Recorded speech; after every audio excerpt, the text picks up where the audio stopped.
and topics.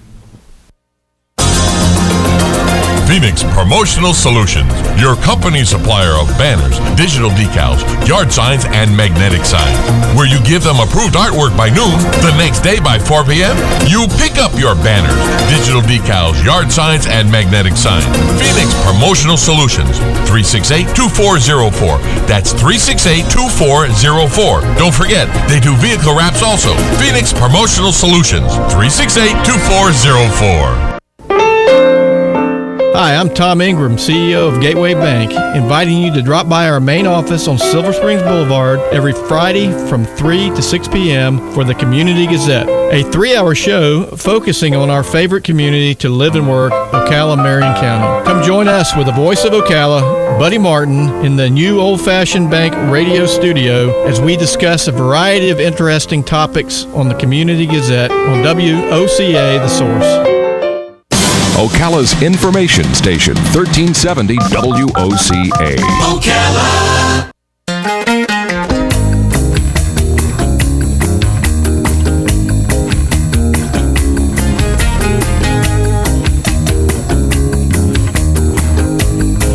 All right, 5 minutes after 10 o'clock. Thank you for tuning in to WOCA. We're, in case you didn't already know, broadcasting from the Paddock Mall. Looks nice out there. Just about as much concrete as I was used to seeing over at the Cascades, but a little bit less of a garden here. That's okay. I can turn to Lisa Varner. She's in the studio, and we're going to have a chat right now. Lisa's been with us quite a few times, actually, before. She is one of those leaders in our community, right, Robin? She's one of those ladies that makes a big difference. She shows up at so many different things, and now at the new studios, and you both look so small with those short chairs. I know. I tried to raise this, and it didn't work. I feel like you're maxed out right now. A child. Sometimes I sit on phone books. It was kind of funny. Lisa is here to talk about the Walk to End Alzheimer's fundraising event, and correct me if I'm wrong. And there was another thing too, Robin. What was the other thing? About the Forget-Me-Not flowers. The Forget-Me-Not flowers. Yes. And of course, you're with hospice, and gosh, I know you from so many different things. Where's your main? What do you spend most of your time? Well, I get paid by hospice in Marion County. So you're there most of the time, right? That is correct. And we've seen you at a couple different events, weren't you? Well, I'm on the board for the Marion County Literacy Council also, right. So you probably see me at those events. Right. And then the honor flight, you were part of that whole thing? Oh, well, Hospice of Marion County hosted that honor flight movie screening. That's right. And so that's how I was involved with that. That's right. Did I see it? Was it a photo of you? Who were you with? Lila? Lila. Photo on Facebook. See, it's amazing. Yes. I keep up with everybody. I know. Because of Facebook. I love it. I have so many friends. But if you ever get a letter from me saying something weird, it's not me. Oh no, it's spam. I got a letter from Robin. She got a letter from me, and neither one of us sent the letter. Well, why would you send a letter? You could just I know. speak in person. I know. Yeah. Plus, I have no interest in Beanie Babies, and she knows that. So yeah, right. I don't know why somebody would be trying to sell me Beanie Babies. No, Are you okay? Is that fan getting you? Or is that helping? That's fine. A little bit. So tell me. So what have you been up to? What's new? Well, the photo you saw of me and Lila Ivy, we were receiving an award from the Florida Public Relations Association for our United Way campaign, actually at Hospice in Marion County. Good for you. Yeah, that was exciting. So what did you do to win the award? Well, we submitted an application through the FPRA Golden Image Awards. Right. It's a state public relations association awards competition. Does it have a name, the award? The Golden Image Award. Golden Image Award. Mm-hmm. So GIA. Sure. See, have you heard of the EGOT? We were talking about the EGOT this morning. Have you heard about the EGOT? No, what's that? The EGOT is somebody who has won the Emmy, the Grammy, the Oscar, and the Tony. They won all four. There's only 11 people who've ever done that. Wow. Yeah. Lila has won an Emmy. Has she really? Yes. Wow. Yeah. Nice. When she was well, she's got the E. I know. Yeah. When she was a television reporter. Oh, see, and if you win the good for Pulitzer, there's only one guy who's won 5 like that. Oh, wow. And that's called the PGOT. The PGOT. That's right. Very prestigious to have the. He's not from Ocala. So, right? No. I think it was it a lady? Yeah. So we have to have a local version of that. Okay. So the Golden Image Award would be the G, and Lila won one of them, and she won an Emmy She's got the GE award. Mm-hmm. The GE award. Wow. Yeah. She'll be so excited. I can't wait to tell her. So where do we start? Let's see. The Walk to End Alzheimer's. Yes. Tell me about that. Okay. Well, the Alzheimer's Association, they do every year. Their big fundraiser is the Walk to End Alzheimer's. And they have community sponsors and then just individuals and teams from different companies to raise money. So Hospice of Marion County is participating as a team, and we're hoping to raise $2,000 to help end Alzheimer's disease. All right. And when is it going to be? The Walk to End Alzheimer's is on Saturday, September the 7th at 9 a.m., and that's at Tuscaloosa Park. Okay, so you just walk around the park? That's right. Just keep walking and walking? Well, one time, two times? I actually do not recall the walk route specifically. It's not a very long walk, though. And last year they had an overwhelming turnout. They were surprised with how many people they had. And this year I think is going to be even bigger. So I'm excited. Hospice is doing more this year to try to raise money to help with the cause because it's such a significant. What does the money go to? Does it go to research, or does it go to physical aids or something? It goes to research and to support local services that the Alzheimer's Association provides. And all the details about that could be found on their website, the Alzheimer's Association's website. Do some people that have Alzheimer's, are more people that have Alzheimer's in hospice care than people that don't have Alzheimer's? I would say no, because we obviously do take care of Alzheimer's patients at the end of their life. What we know, though, is that Alzheimer's disease could take 10 years before it becomes end stage. It's a very long, slow decline. So, wow. Caregivers. Does it ever go fast, or is it always slow? It's pretty much always slow. Do you know, I know a guy who died from Alzheimer's. He was younger than me. Really? Yeah. I mean, maybe like 50.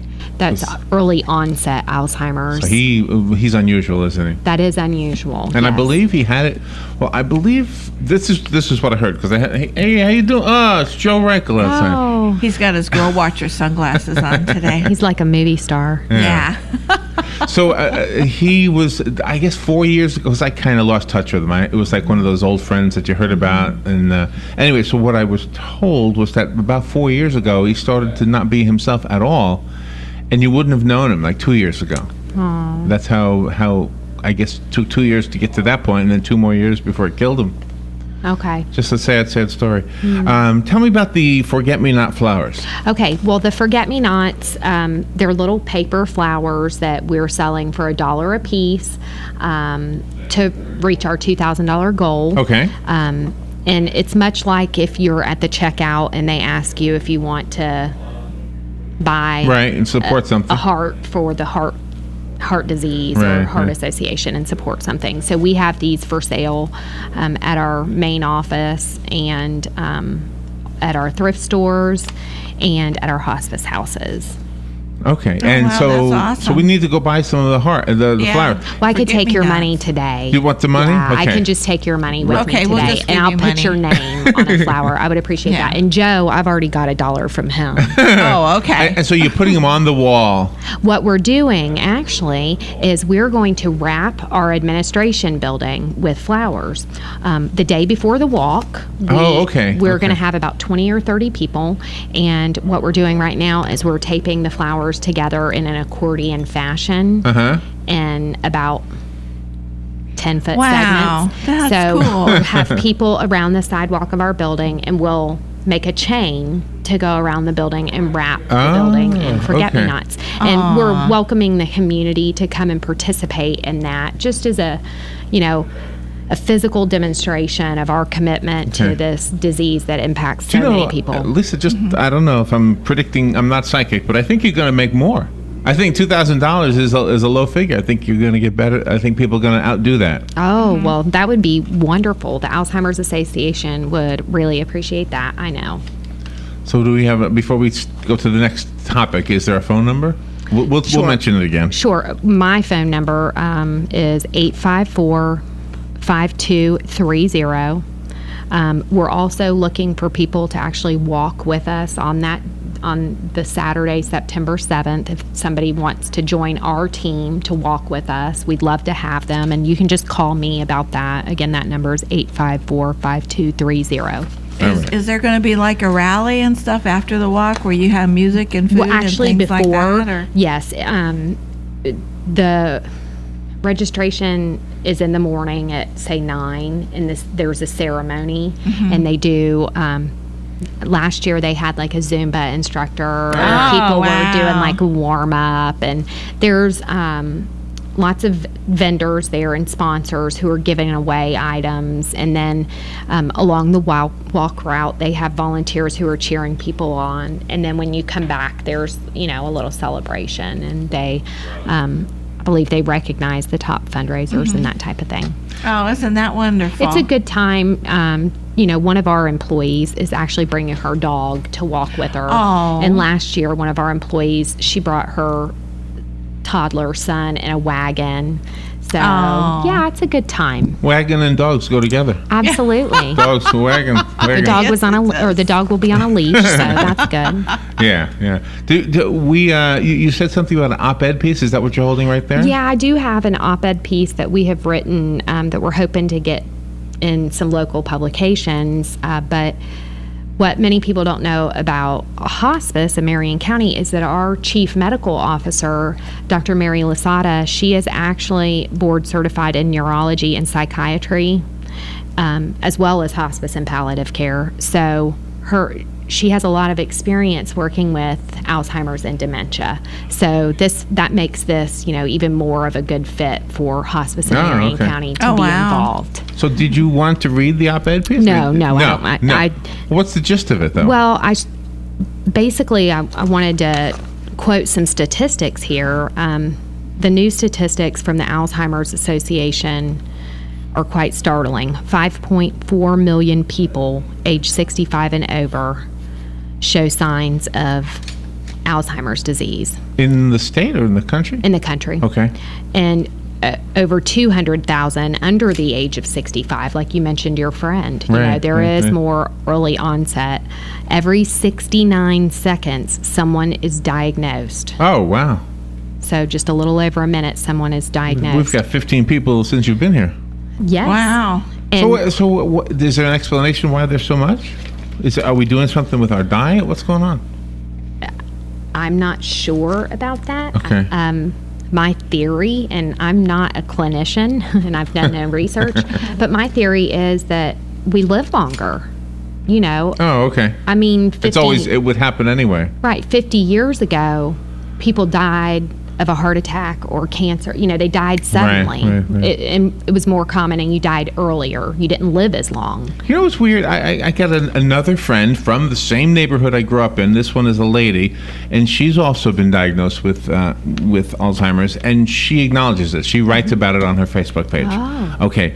So, I can write to her and say something about maybe, I don't know, something that happened recently, and she's oblivious. Mm-hmm. Talk about something when we were kids. Right. She'll carry on about that. Like, she remembers it as clear as well, probably better than I do. Mm-hmm. Is that unusual for someone to have that, like remembering 50 years ago, but not 8 minutes ago? That's pretty common. Really? And as people age, they start to get worried if they, forget things. Like, I can't remember where I put my car keys, and that's actually what this op-ed piece was. The title was "Forget the Car Keys." Everybody forgets things like that. So we make ourselves worried for nothing? Is that sometimes? Yeah. It's when you come out of the mall here and you don't remember where you parked. Well, that's pretty normal. Okay, because you've driven past so many rows of cars. Yeah, that is for me. I forget. Okay, when you not walk me. out, I'm the first car here. I know exactly where I parked. When you walk out and you don't remember what kind of car you drove. Oh, okay. That might be something to be a little bit more. That's a rich person. Which car did I take today? Okay, yeah. I got 42 cars. Which one did I bring today? Mm-hmm.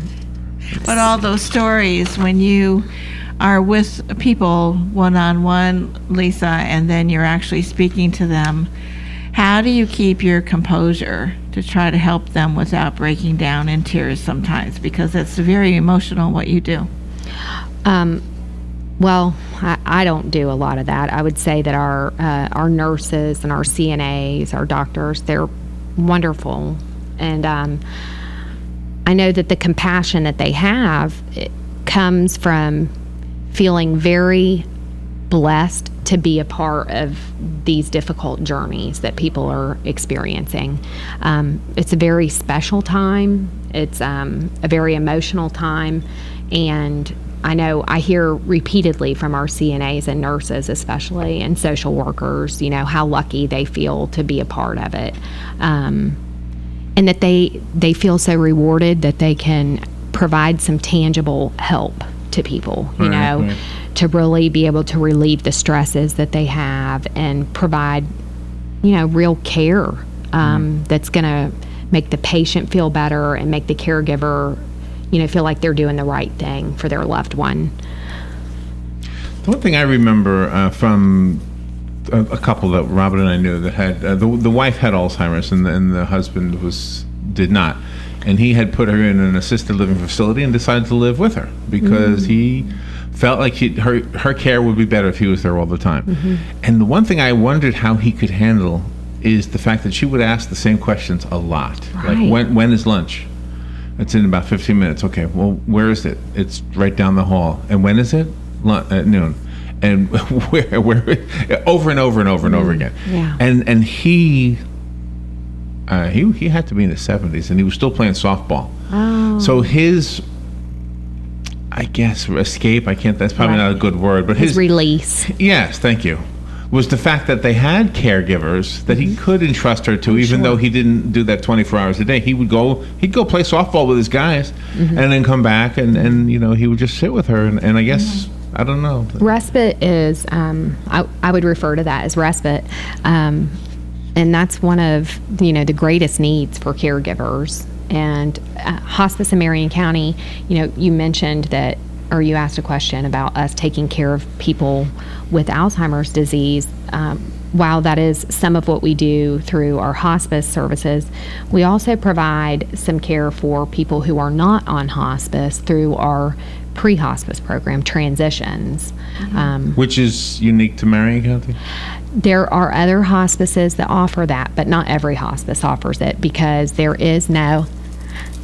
goes Allison Campbell from the ARC Foundation. Oh, okay. But there are only about 80 or 90 of these pre-hospice programs in the nation affiliated with a hospice organization. Medicare doesn't fund it. Insurance doesn't fund it. It's just a community service that we provide because we feel there's a great need for it. And especially in Marion County with a significant portion of our population being over 65. Right. There are a lot of people who are taking care of either a parent or a spouse.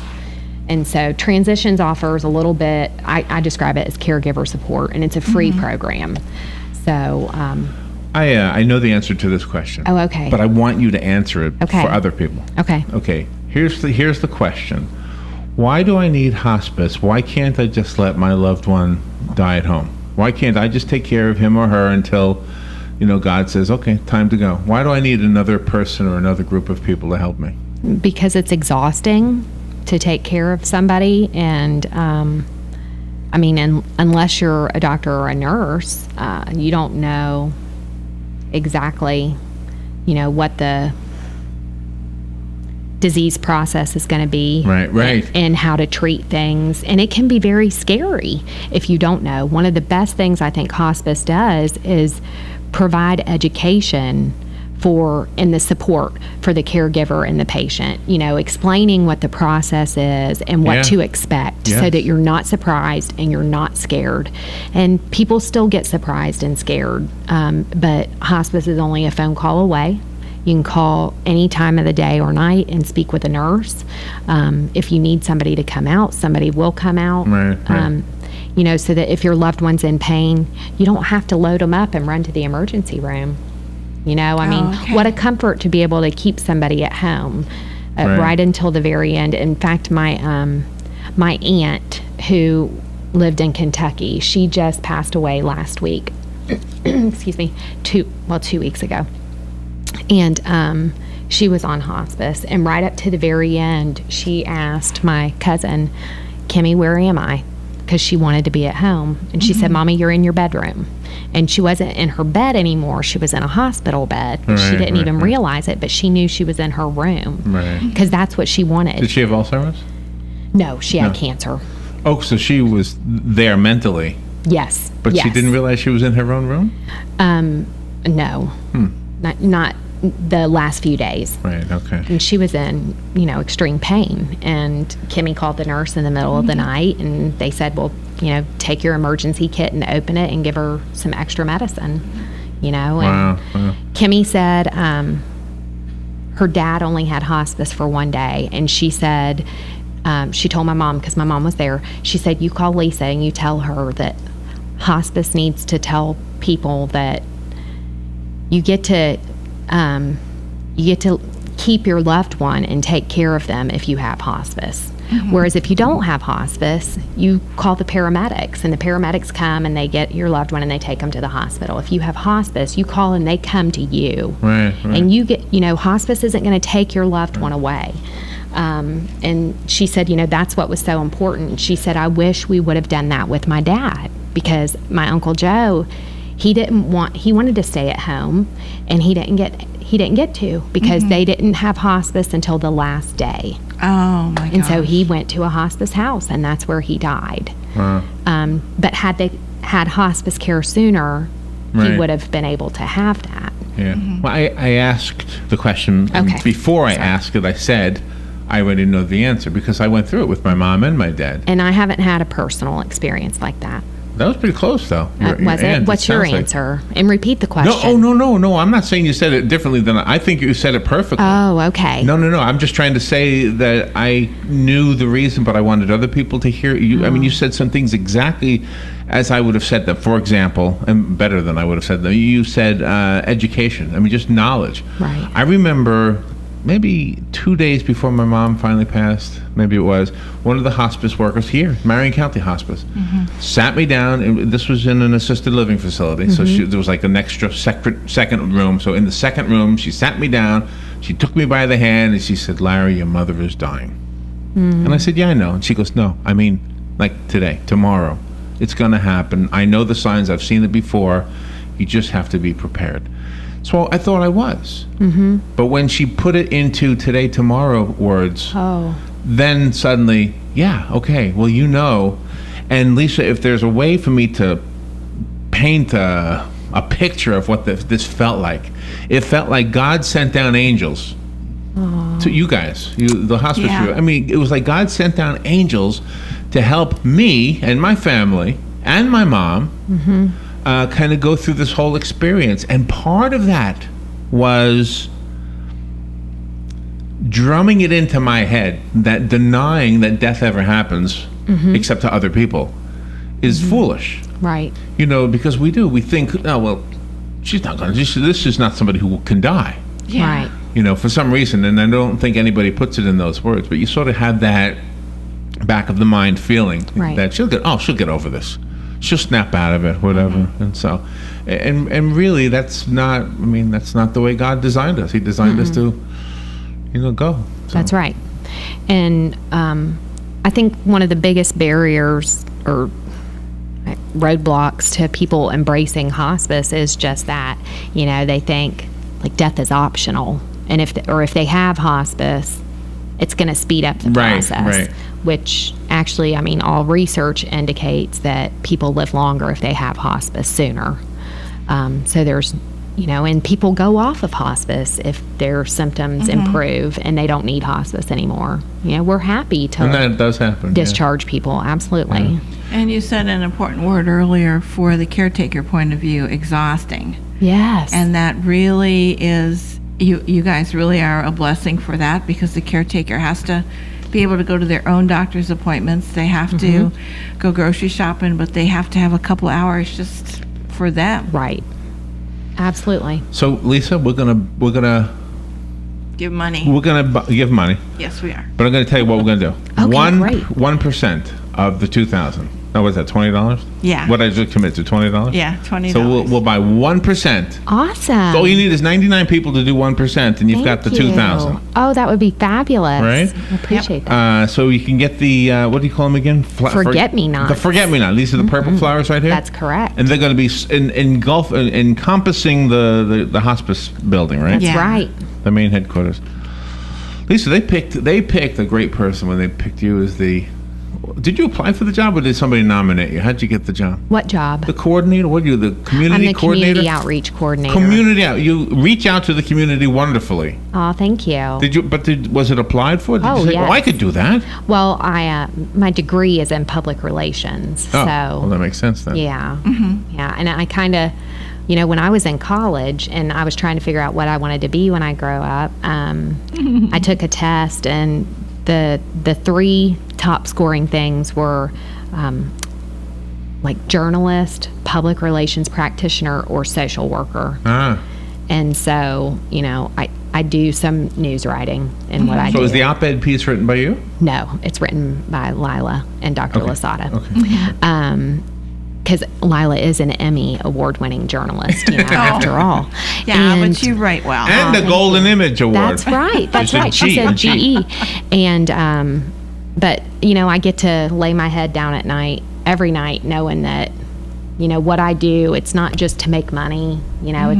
I'm not helping a company make a bunch of money. I'm helping change people's lives. Just on a light note, did your daughter get peanut butter in her hair? Was that you who posted that on Facebook? No. Somebody else. Okay. No, we were last night at Tilted Kilt. Oh, okay. You were at with our- Tilted Kilt? With our exchange student. Yes. Ah. Oh, Is there exchange nice. student male or female? He is a male, and he was No wonder. quite surprised. I don't blame him. I bet he was. Yes, he's from Madrid, Spain. And Oh. so we had a good time. How long will he be here? He leaves on Monday. Yeah, so he was just here 3.5 weeks. We've had a really good time. Wow, Oh, that's that's exciting. wonderful. You see, Yeah. and that's another thing you do. You don't get paid for that. You open up your home to a student, and you made him part of your family. We did. Was there one food you introduced him to that he says, I've never had this before and I love it? Oh, I don't No? know. Let me think. Cocoa Puffs? I don't know. Grits? No, I don't. No, I don't know. He likes. is a good He choice. says he likes anything. Really? And what's so funny, this is completely off the subject though, the first day he came home, because I pack his lunch, and he had saved all of his Ziploc baggies. Oh, okay. And he was like, and I was like, oh, in Spain, do you keep those? And he's like, oh, yeah. And I was like, oh, in America, we throw them away. I was like, we are so wasteful. Yeah, really? We could learn from him. I was like, lots of trash. Oh, no. So, no. but I Oh, do no. recycle, but yeah, still lots of trash. Lisa, thank you for everything you do and for taking some time out to come Thank into you. to the new studios for I WOCA. know. This is great. Pretty cool, huh? Yes. Just very hot. Hot and cool at the same time. Yes, it is. Thank you, Lisa. Okay, thank you. We'll take a little break and we'll be right back. Look who just walked in the room, Joel Wiesner from What's Up Ocala. Hey, Joel, I'm looking for something to do this weekend. You got any ideas? Absolutely. Check out our event calendar online at www.whatsupocala.com, and there is plenty of events there for you. Daily news updates to event reviews and magazine articles. Really? We've organized it all in one place online for you to cut through all of the hassle of finding something to do this weekend. We have a daily event calendar, a bi-monthly magazine, and we also do daily news articles. All right, Joel, that's perfect. Thanks so much. Yeah, whatsupocala.com. Don't get caught without your daily source of senior deals. Pick up your copy of the Senior Voice newspaper. It's your source for schedule and events tailored to seniors, with information you need, like a list of free events in the area. We even have Tom's Pick.